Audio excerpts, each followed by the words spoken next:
Você sabe o que é um médico ebiatra? Sabe o que a especialidade dele pode fazer por você? Para falar sobre este assunto, conversaremos com o Dr. Williams Ramos, médico ebiatra.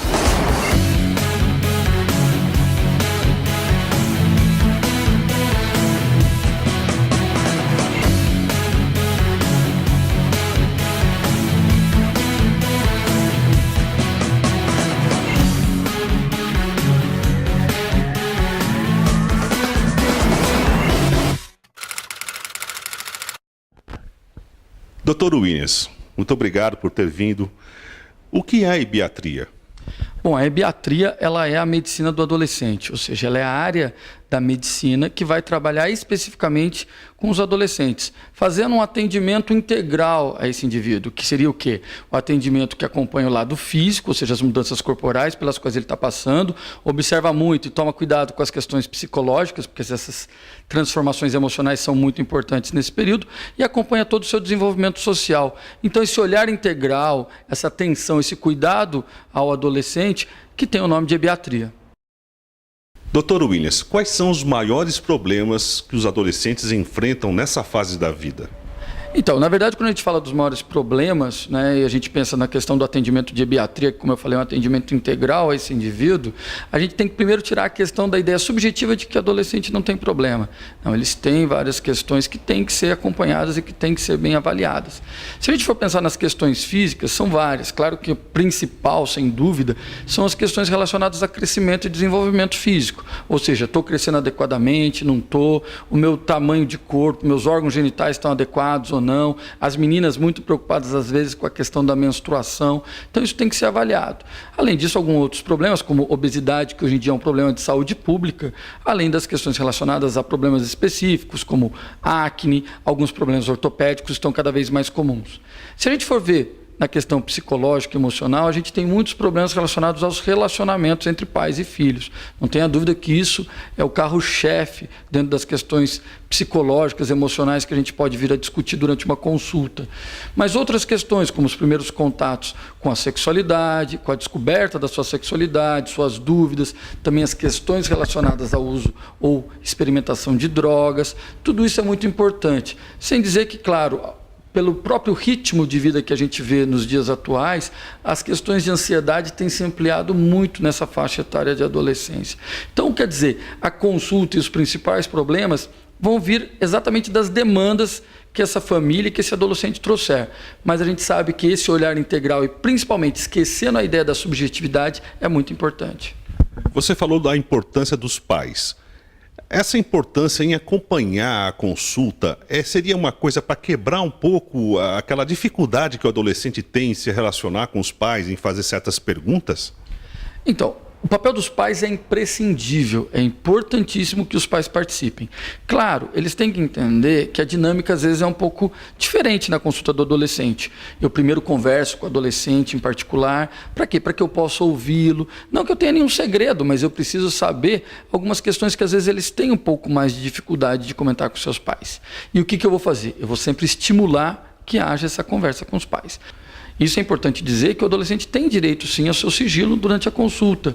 Mas a importância, durante a consulta, é mostrar para ele que é importante envolver sua família, seus pais, em determinadas questões do seu dia a dia, de seus questionamentos, suas dúvidas, suas preocupações. Isso é feito durante a consulta. Mas, de qualquer maneira, eu tenho um momento individual, só com ele, onde eu faço todos os questionamentos, tiro algumas dúvidas, e depois, no segundo momento, vai haver a presença dos pais. Essa fase ela gera muito complexo. Como lidar com esses complexos que acontecem com os adolescentes nessa fase? Então, na verdade, essa fase ela gera muitas mudanças. São essas mudanças, né? As mudanças no corpo, as mudanças no relacionamento social. Isso pode fazer com que o adolescente tenha algumas dúvidas, alguns questionamentos e que podem culminar com o que a gente acaba chamando, de repente, de um complexo. Mas isso que a gente chama de complexo nada mais é do que um próprio entendimento de si mesmo, né? Do que eu sou, de como eu sou, em qual é a realidade que eu estou inserido. E muitas vezes se passa um pouquinho pela questão da autoestima. Se eu me gosto, se eu me conheço, se eu me respeito, eu tenho personalidade suficiente para enfrentar.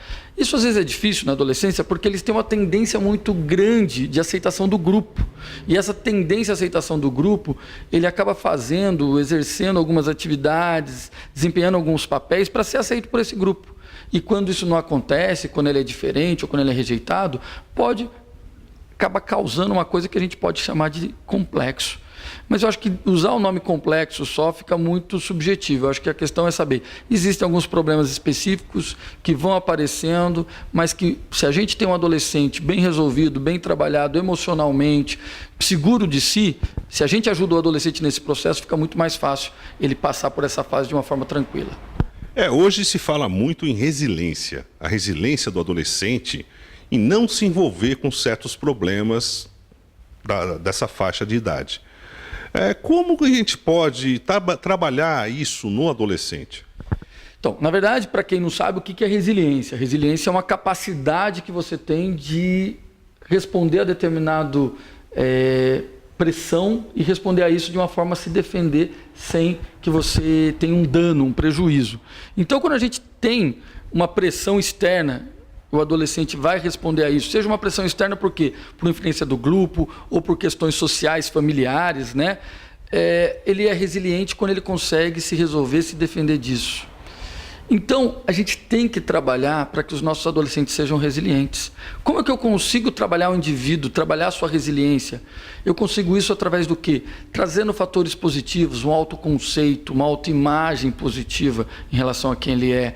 Eu consigo isso quando eu tenho grupos protetores, ou seja, o grupo que ele está inserido, seja na escola, seja na igreja, seja grupo de esporte, qualquer grupo, isso é um fator protetor. Isso faz com que ele se encontre, se veja em questões que ele pode se defender dessas agressões externas, que são as questões dos danos, né?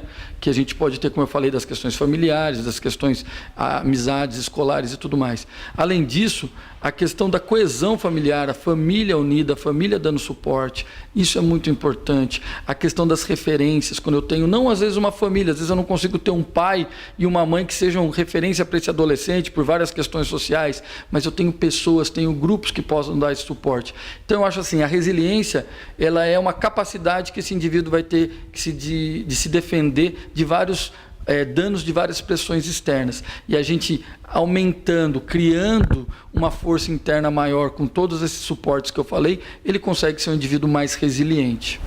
Dr. Williams, muito obrigado pela sua participação. Eu tenho certeza que você está respondendo a muitos adolescentes e seus pais também, né? Sobre essas dúvidas que cercam essa etapa da vida. No próximo bloco, conversaremos com o Dr. Williams sobre o desenvolvimento do adolescente. Até lá!